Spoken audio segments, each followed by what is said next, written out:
So my name is Patrick Purcell. I'm the fire chief in the town of Westborough, Massachusetts.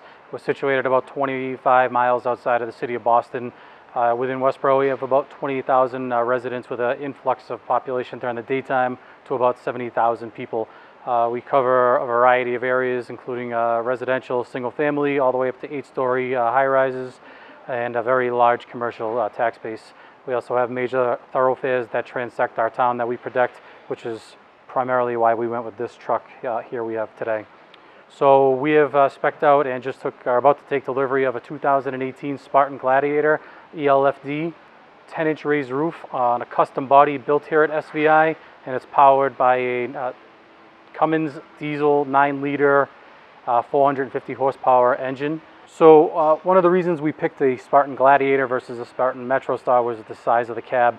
We felt that the larger cab was more beneficial to the firefighters for rehab, for carrying other equipment. There's some specialty equipment that we put inside of the cab that we wanted to keep kind of climate controlled. So in the cab of the truck, specifically around the officer's seat, we designed a variety of things. One we spoke of earlier, which was the mobile data terminal. That was installed on a mount that is adjustable. So if the officer is sitting in that seat, rather than leaning forward and stretching out the seatbelt and compromising the position in that seat, you can pull the laptop right up to the officer. So the officer can, while responding to a call, look at pre-fire planning, any previous incidents we've had at those occupancies, and actually communicate back and forth with the dispatch center if they don't want to use the open air frequency. So this is the David Clark headset system. We've installed this to be hardwired in the rear of the truck and wireless in the front. That way, if the operator gets on scene or the chauffeur, you can get out of the vehicle, leave the headset on while he sets up the vehicle, and really be able to pay attention to what's going on scene. The officer also has the ability to get out wireless and assist the chauffeur with setting the truck up. Firefighters here were left hardwired, so they actually stay with the vehicle, and I think keeping this within the vehicle as much as we can just reduces its ability to be damaged. So some things that we took into account when we spec'd out this truck was what actually is the mission of our own department. And we looked at like typical responses that we do and what we expected to be doing, what we actually had to be prepared to respond for. So we highlighted such things as incidents where we'd be utilizing electrical equipment, air supplied equipment, hazardous materials equipment, a pump, and technical rescue equipment. So when we designed the truck, we made every compartment specific to a certain task. This compartment, for instance, was designed so it has a reel, cordon reel, has a quartz box, so we can keep all of our electrical equipment in here powered to go. We have a gang charger that's going in, so we can keep cordless equipment with batteries hardwired in, ready to go all the time. Also keeps that compartment dry and keeps that equipment protected from any water or any other contaminant that could get into that area. The truck is also outfitted with a pump. We have some limited highway access areas like the Massachusetts Turnpike or Interstate 495, and there's no water supply there. So if we respond to a motor vehicle crash and there happens to be a vehicle on fire, perhaps with an occupant trapped, we have a small amount of water, a 300-gallon tank with a 1,000-gallon-a-minute pump. We have 2 speed lays here. These speed lays are removable, so we can pack the hose and then place it back inside, so it makes it a lot easier to get that back in service. We also have an area where we can store equipment away from, or wet equipment away from our air supply and our electrical equipment, so those pieces don't get damaged. Another area we took into consideration was our air bags and our air-related equipment, air tools. We had SVI custom make an airbag storage area, so we can put 1 airbag and 1 piece of plywood in every sized slot here. We have a 200-foot, 150 PSI airline that we can use to power all of our tools or power our airbags, and we have a storage area for any air chisels, air wrenches, any other air tools that we decide to carry.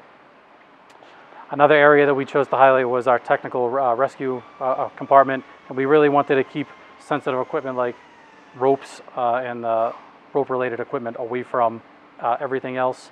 So we're going to have life safety rope, water rescue rope, any of the carabiners, any of the hauling devices, any of the lifting devices stored in this area, so it's specific to that task. Also in the compartment is isolated is a storage system for Speedy Dry. It holds 6 bags of Speedy Dry, top loaded, and it comes with this PVC pipe so we can fill buckets on scene and use that on scenes of any hazmat spill. So we're trying to do as much work away from the rear of the vehicle as we can. We chose to use the large compartment at the back here to store all of our cribbing. One thing that we have done is today they're making a mesh net for the back to hold all of our cribbing away from the roll-up door.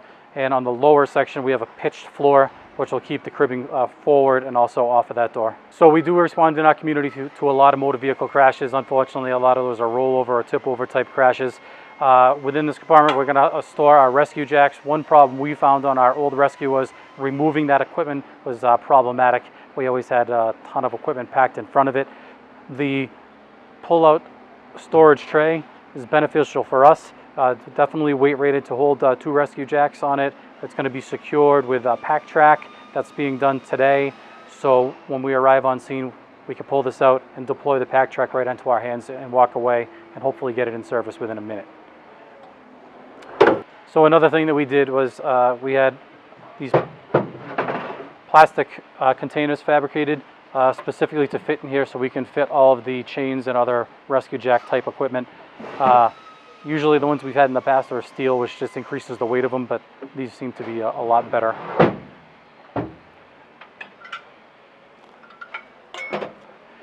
Another thing that we put on this truck is we put a receiver on every side of the truck. We have a portable winch which was in the electrical compartment. We can operate off of anywhere, any side of the vehicle. So also we're able to install a receiver into this, which allows us to tie off technical rescue rope to help mitigate any emergency we have and operate off any side of the vehicle as well. And this simply just pins into place.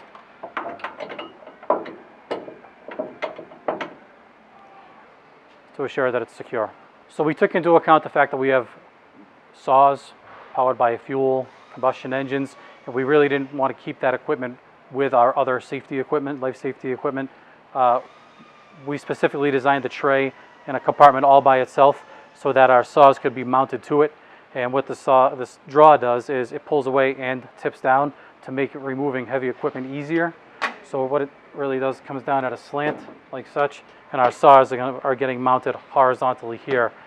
Also, by having the shelf above, we'll be able to have fuel storage, extra chains, and any other equipment that we might need to keep our saws going. But we really wanted to contain anything that operated off of a fuel source away from the rest of the trucks. So that's specifically in this compartment. This is our pump panel, and we got a smaller than normal pump panel intentionally. We really will have not a lot of use for this. It's not a frontline engine, and it's not technically designed to be structurally firefighting. Can do it if we need it. So it has a Hale PTO driven 1,000 gallon per minute pump, like I said, with a 300 gallon water tank. It's probably pretty much enough to bail us out if we get ourselves into a situation and there's not a good water supply there. On the top shelf, we'll have room for any other equipment that we would need for firefighting, probably a high-rise pack, and really anything that we need. Same as on the other side, our speed lays. We're going to have a 2.5 and 1 3/4 inch speed lay. We did our pump test today, and so far we hadn't had a PTO-driven one in the past. Now we do, and I will say it's pretty slick and probably operates a lot easier. Okay, second to last compartment.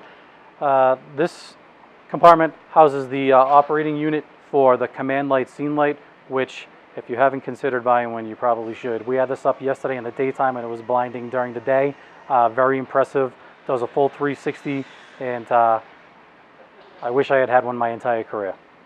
Also in this compartment, we are having SVI fabricate a toolbox. It should be complete today and installed, and that will be for our basic hand tools.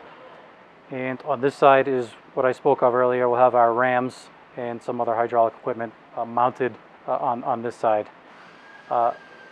Really no plans for the top shelf yet, but I will say one thing I've learned about designing this truck here at SVI is the storage space is incredible.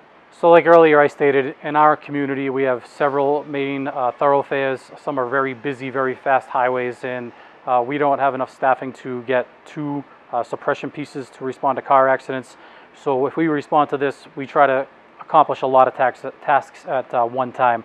So it's in our standard operating guidelines that we traffic block if we go to any highway. Also, in our old rescue, we operated our tools off the back.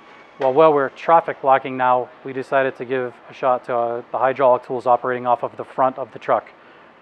SVI built a stainless cover with a very deep tray, and within this tray are 2 hydraulic hose reels, electric rewinds, and mounts for Hurst cutter and spreader. So really, we can accomplish 3 things now with this truck when we show up to a significant crash. Positioned the correct way, we can traffic block, we can protect the pump operator who's now away from the traffic, and we can operate hydraulic tools off of the front of the truck. So really says a lot to keeping our scene safe while we're operating in a dangerous area. Another thing that we did is we rhino coated the front and back bumper. We have found in our experiences, particularly from the Northeast, that the diamond plate that we are used to getting is tarnished in about a month or so, and it's really hard to keep that up and make it look good. So we're trying something new, ruggedizing this surface, and hopefully, going to make it last a lot longer and keep it looking really great.